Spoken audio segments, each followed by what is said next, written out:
Programa Mercado e Consumo. Oferecimento RCE Digital. Olá, tudo bem? Começa agora mais um programa Mercado e Consumo. Por aqui você confere as principais notícias e análises sobre varejo, e-commerce, franchising, shopping centers e food service, além de um bate-papo com líderes que inspiram líderes.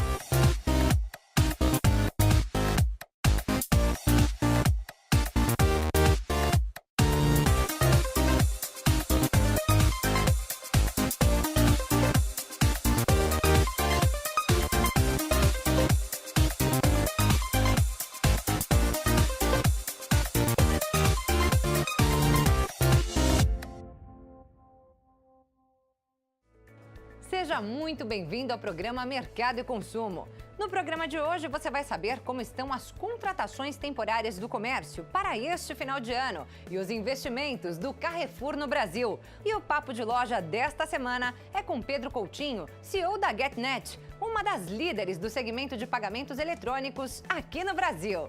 Fique conosco!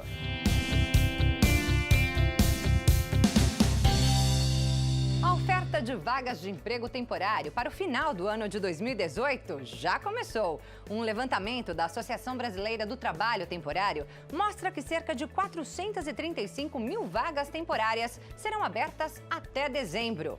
O maior número de oportunidades se concentra no território paulista. Segundo a associação, são mais de 292 mil vagas, que representam 67,27% do total estimado.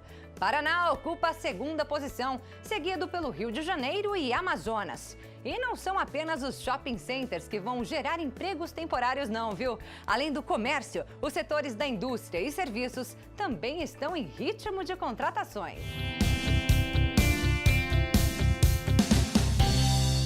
O Grupo Carrefour anunciou que pretende investir 1,8 bilhão de reais no país em 2019, mesmo número aplicado no ano passado.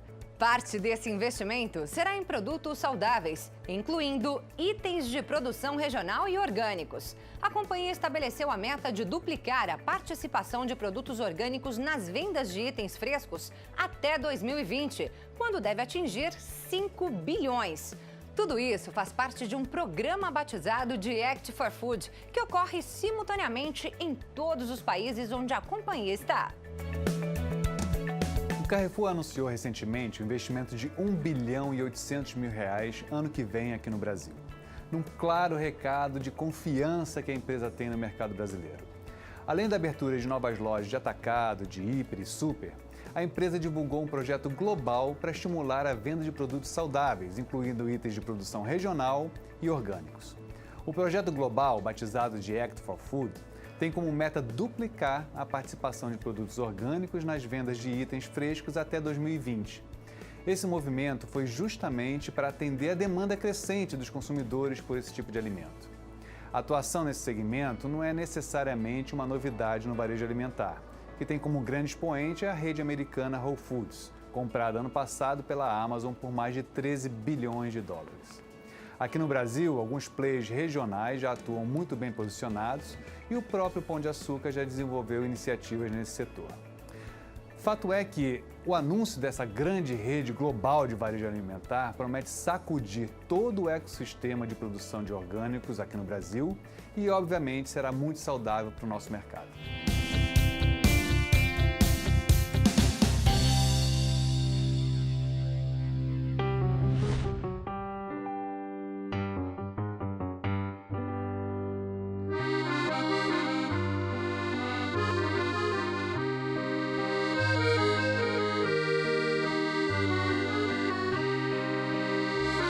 Fala-se que dinheiro não traz felicidade, mas como é bom ser infeliz em Paris. Aqui o varejo floresce como nunca, numa explosão de pequenos comércios, extrema variedade, preços razoáveis e principalmente cores, muitas cores. Parece que a França chegou onde queria, um estado de bem-estar social, educação e saúde de graça, semana de 35 horas e dezenas de incentivos do governo e da União Europeia. O dilema francês é inovar ou fazer bem feito o que eles sempre fizeram. Competição, adrenalina, ganhar mais dinheiro, pra quê? Não se trabalha até tarde, o domingo é dia santo e perde-se ou ganha-se um tempo imenso nos cafés e restaurantes, a verdadeira praia dos franceses. O esporte nacional, como se sabe, é reclamar, começando pelo presidente. Emmanuel Macron assustou os franceses recentemente, também reclamando que o francês, em geral, não gosta de mudança. Foi uma reclamação geral. Ce qui est ici possible est lié à une culture, un peuple marqué par son histoire. Et ce peuple luthérien qui a vécu les transformations des dernières décennies n'est pas exactement le Gaulois réfractaire au changement. O país que inventou o Carrefour não dá muita bola para as compras online. Seus consumidores gostam de comprar coisas chiques, de qualidade, tocando, provando e principalmente pagando caro. É sofisticação só. Mas só isso não sustenta o varejo nacional. Como vários países europeus, a França é um imenso museu a céu aberto, que sabe como ninguém explorar a paixão que o mundo tem pelo país mais visitado do planeta. A França faturou ano passado 100 bilhões de dólares só com turismo. 70% desse turismo vem de estrangeiros como nós. É a maior indústria da França hoje, fatura quase 3 bilhões de dólares por ano, todos os anos. O sucesso do varejo francês está no turismo.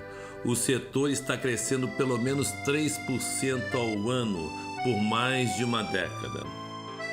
Embora certas partes de Paris pareçam bairros árabes, devido à intensa imigração nos últimos anos, os franceses souberam combinar a Torre Eiffel e o Museu do Louvre com imensos shopping centers fechados ou a céu aberto, onde lojas de ponta marcam presença, especialmente artigos de luxo, um mercado que hoje representa mais de 300 bilhões de dólares ao redor do mundo.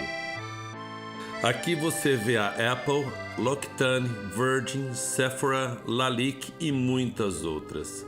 Existem também lojas de presentes, artigos para aventura, perfumes, joias e bugigangas. Ontem mesmo a gente entrou numa loja da Nike, um DJ mixando lá, né? Tinha jogadores de basquete, auxiliando os compradores. Eles têm muitas intervenções que atraem. Tipo atrações dentro da loja? Dentro da loja. Muito gente mais fazendo embaixadinha, por exemplo. Ah, tá. Aí vende tênis, né? E, inacreditavelmente, o país está cheio de brasileiros comprando. Não é à toa que na Galeria Lafayette, um dos raros, mas sensacionais shopping centers do país, o português, além do francês, é a língua oficial dos alto-falantes. A Champs-Élysées, por exemplo, está cheia de puxadinhos na frente das lojas com cafés e restaurantes. E acima, imensos telões para atrair os millennials. Mistura-se de tudo para atrair o consumidor. De uma forma geral, a França não precisa nem quer inovar o varejo, apenas fazer o que há séculos vem fazendo, caprichando no que tem.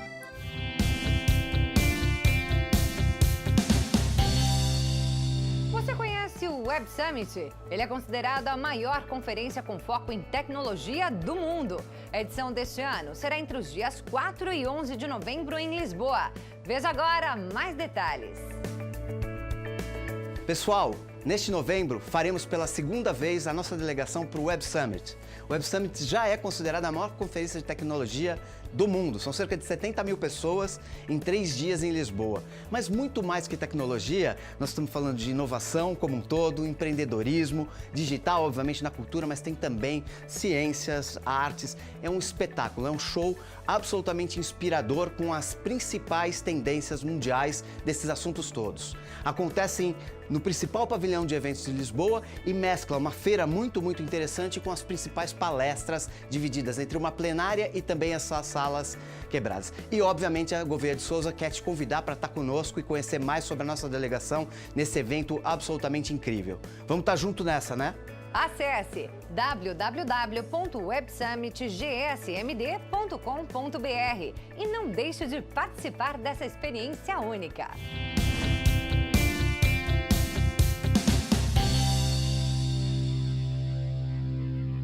Confira agora a agenda de eventos do setor de varejo e consumo. Em sua 30ª edição, o Salão Internacional do Automóvel de São Paulo vai acontecer entre 8 e 18 de novembro, no São Paulo Expo, em São Paulo. A maior feira de eletrônicos de consumo da América Latina chega em sua 3ª edição e será realizada entre 12 e 14 de novembro, em São Paulo. No próximo bloco, no Papo de Loja desta semana, Marcos Gouveia de Souza conversa com Pedro Coutinho, CEO da GetNet. No nosso Papo de Loja de hoje, uma conversa deliciosa com Pedro Coutinho, CEO da GetNet, uma empresa do Grupo Santander, sobre o mercado de meios de pagamento no Brasil, com especial ênfase nos meios de pagamento eletrônicos. E vamos falar também sobre crédito ao consumo.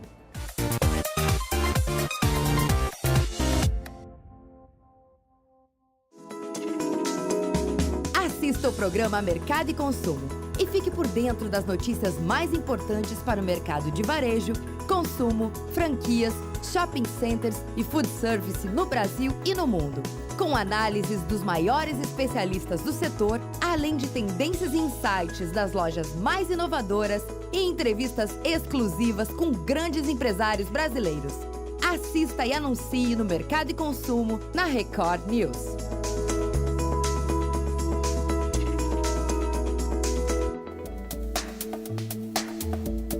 Programa Mercado e Consumo. Oferecimento RCE Digital.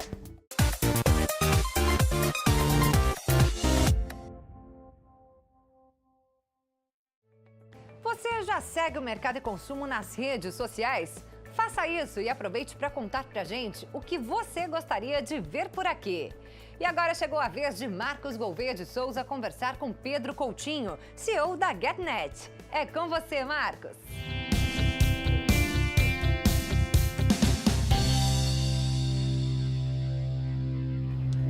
Nosso Papo de Loja recebe hoje Pedro Coutinho, que é o CEO da GetNet, uma empresa do Grupo Santander, atuando na área de tecnologia, mas com um papel muito importante naquilo que se chama de adquirência.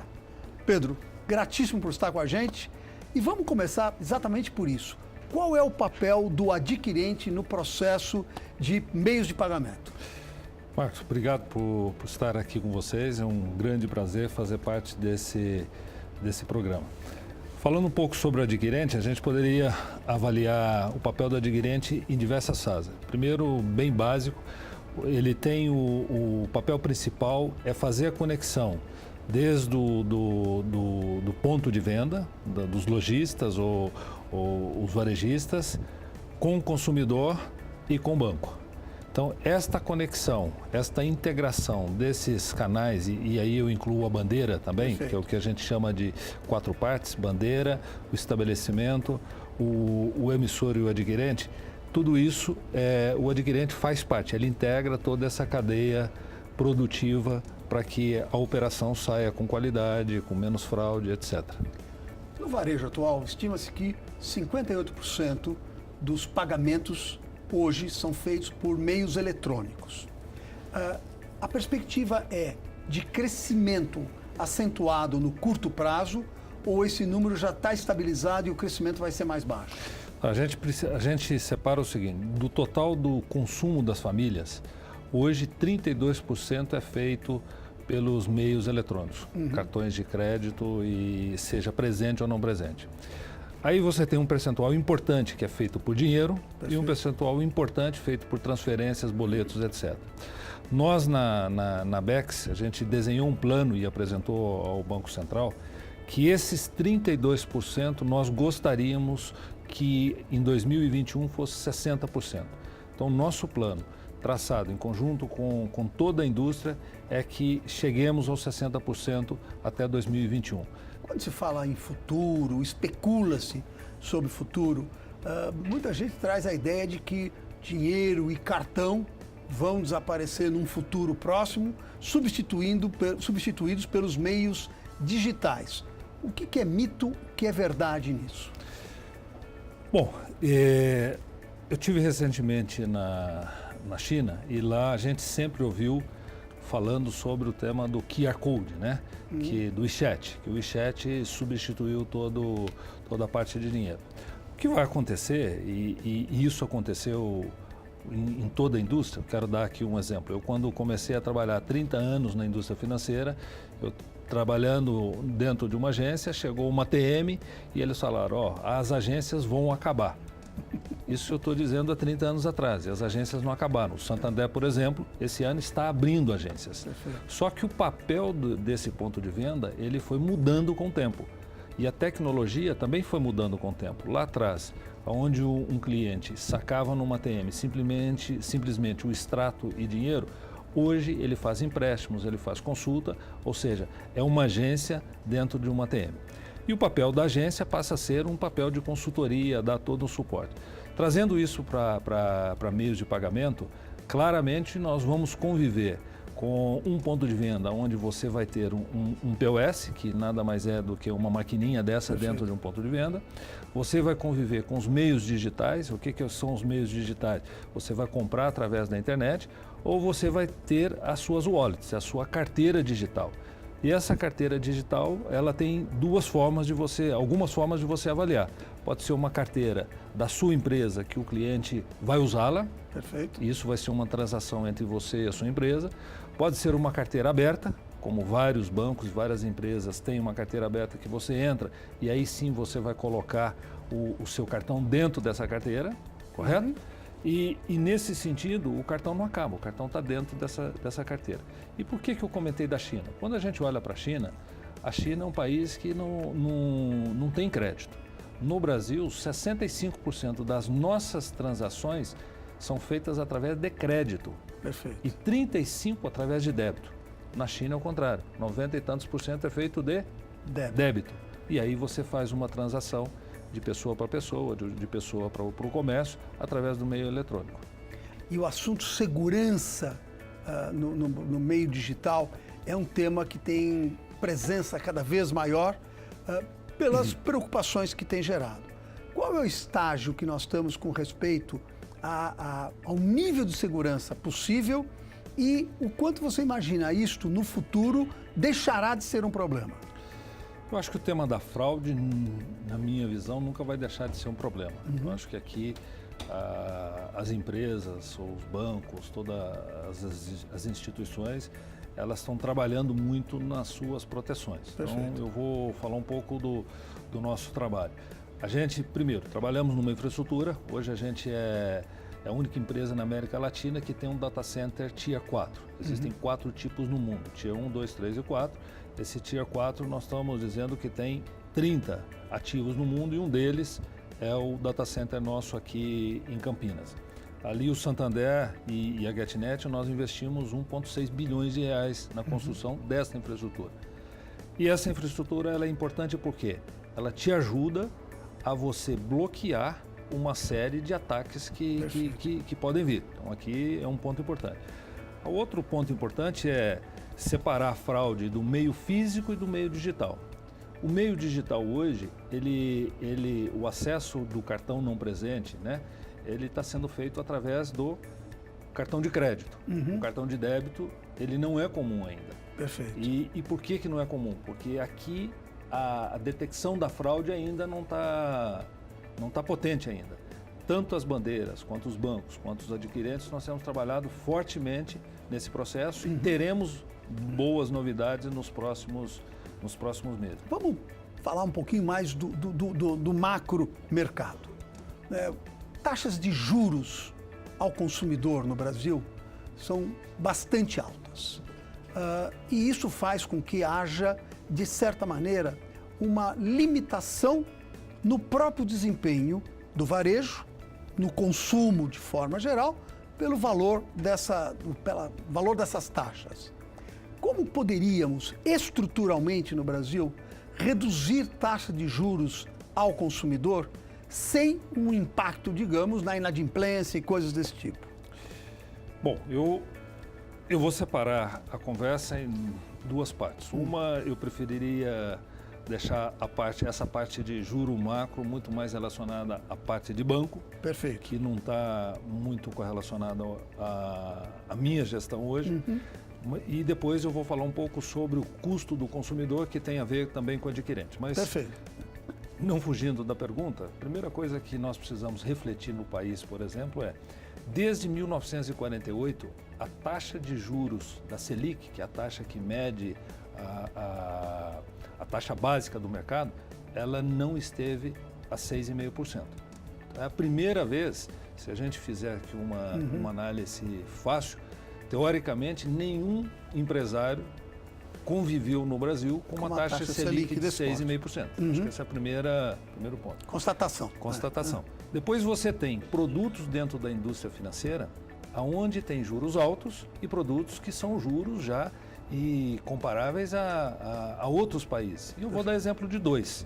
E poderia dar exemplo aqui de dois também que tem juros altos. Quando eu olho para um cheque especial e olho para um rotativo de cartão, o juro é alto. E o juro é alto porque o cartão de crédito não foi o cheque especial, ele não foi feito para você ter um uso contínuo. Contínuo como se tem aqui. É a mesma coisa que você pegar um táxi para ir para Recife. Perfeito. Você não pega um táxi para ir para Recife, você vai de ônibus ou você vai de avião, que é mais barato do que pegar um táxi. Mas você tem produtos hoje, como o crédito imobiliário, que era impensável se a gente olhasse há muitos anos atrás, mas hoje você tem crédito imobiliário a taxas abaixo de 9%. No próprio Santander, você tem taxas de juros abaixo de 9% ao ano. Se você avaliar financiamento de veículos, você já consegue taxas de juros abaixo de 1%. Então, quando a gente fala em taxa de juros, é verdade que a taxa de juros é mais alta do que outros países, e aí poderíamos entrar aqui num detalhe... Tributação... Tudo que a gente já sabe, mas a gente tem hoje já produtos e serviços abaixo. Indo para o meio, para a adquirência, quando a gente olha numa perspectiva desde 2010 a 2018, claramente, se a gente conversa com os varejistas, eles reconhecem esta redução no preço que existiu. E eu não tenho dúvidas que a eficiência e o trabalho que está sendo feito pela indústria vai levar ainda a preços mais competitivos. Muitas dessas soluções que vocês falam na área digital, inovações e tudo mais, parecem muito direcionadas só para o grande cliente. Como atingir também, e você destacava isso, esses emergentes que estão chegando no mercado? Vocês têm solução para todos os tamanhos? Acho que uma coisa muito importante é que na nossa conversa nós falamos sobre o pequeno, né, com a maquininha, ele ter a inclusão no mercado, né? Ele fala, eu agora tenho a maquininha, eu estou incluso no mercado que eu não existia. Quando nós estamos falando de internet, nós também estamos trabalhando num projeto de incluir o pequeno na internet debaixo de um marketplace. Então nós trabalhamos, fizemos pilotos e temos um lançamento importante para esse mês de lançar o que nós chamamos de Minha Loja Digital. Um pequeno empresário vai entrar em contato ou com uma agência do banco ou através das nossas centrais e nós vamos construir a loja para ele, nós vamos colocar vida na internet para ele. Esse é um grande projeto e muito importante para os pequenos. E nesse caso, ele vai ficar na internet por si só ou vocês vão dar cobertura com o marketplace? Nós vamos dar cobertura com o marketplace, com o gate, tudo, com a conexão, tudo isso será feito através da GetNet. Há algum tempo atrás, abriu-se quase que vamos chamar assim, uma guerra entre as maquininhas, a expressão popular. Em parte, isto beneficiou o mercado, sem dúvida nenhuma, porque ele aumentou o grau de concorrência entre os ofertantes. E como é que você imagina esse processo vai evoluir? Principalmente incluindo essas informações que você acabou de trazer das mudanças que estão por acontecer no crédito e algumas delas no débito. O Santander é uma empresa de mais de 60 anos, 160 anos. E a gente, desde que eu entrei no Santander, a gente usa muito essa frase aqui no Brasil. A gente gosta da concorrência. E na GetNet não é diferente, a gente gosta da concorrência.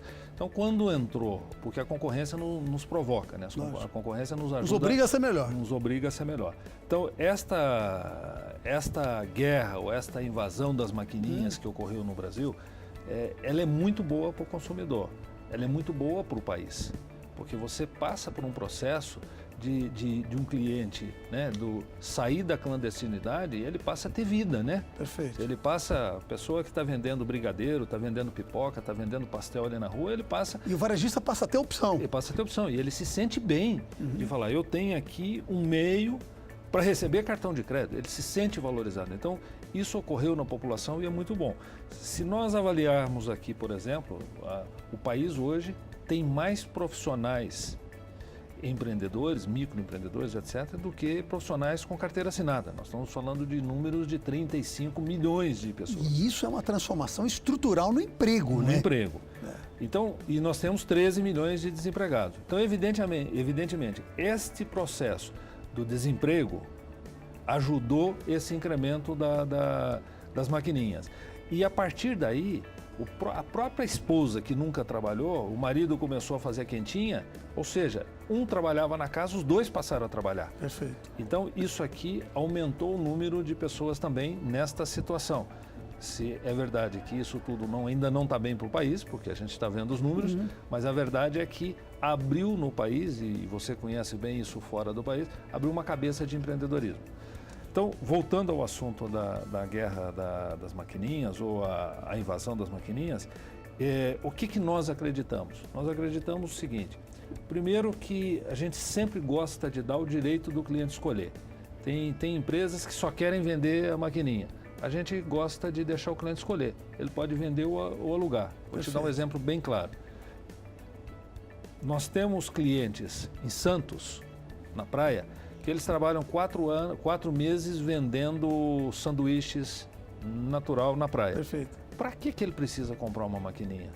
Aluga no período. Ele aluga. Você tem quermesses aí de igrejas, etc., que eles usam a maquininha uma vez ao ano.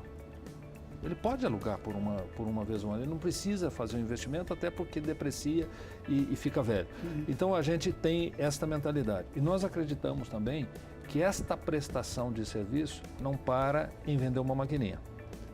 A gente tem muito foco na qualidade. Se você olhar o número de reclamações que a nossa companhia tem em qualquer indicador de qualidade no mercado, a gente está lá embaixo. Nós temos concorrentes que têm 10 vezes mais do que nós. Mas o nosso foco aqui eu preciso entregar qualidade também. E por último, nós temos que entregar outros serviços. Eu preciso dar a ele novos serviços e tecnologia. Mesmo, eu falo isso, desde o pequeno ao grande. Customizado de acordo com a necessidade de cada um. Exatamente. Pedro, queria te agradecer muitíssimo. Seguramente nosso papo rodaria muito mais, mas nós temos, lamentavelmente, a limitação do tempo. Gratíssimo pela tua contribuição, pela tua presença, as informações, a forma aberta como você colocou tudo.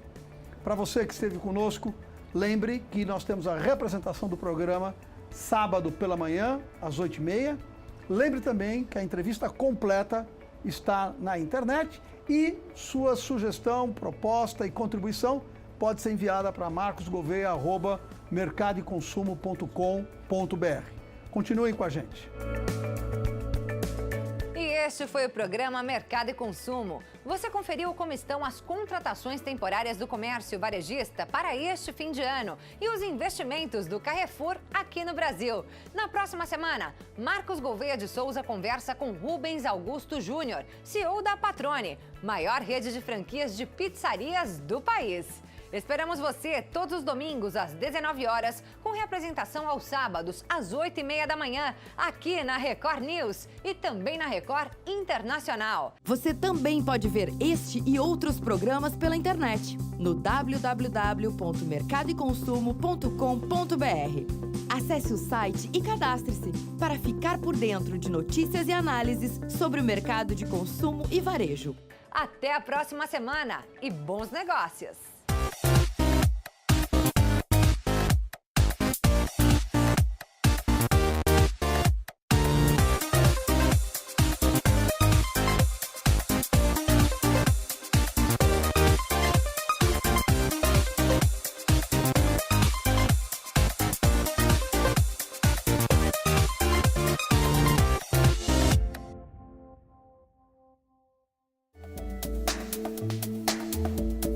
Programa Mercado e Consumo. Oferecimento RCE Digital.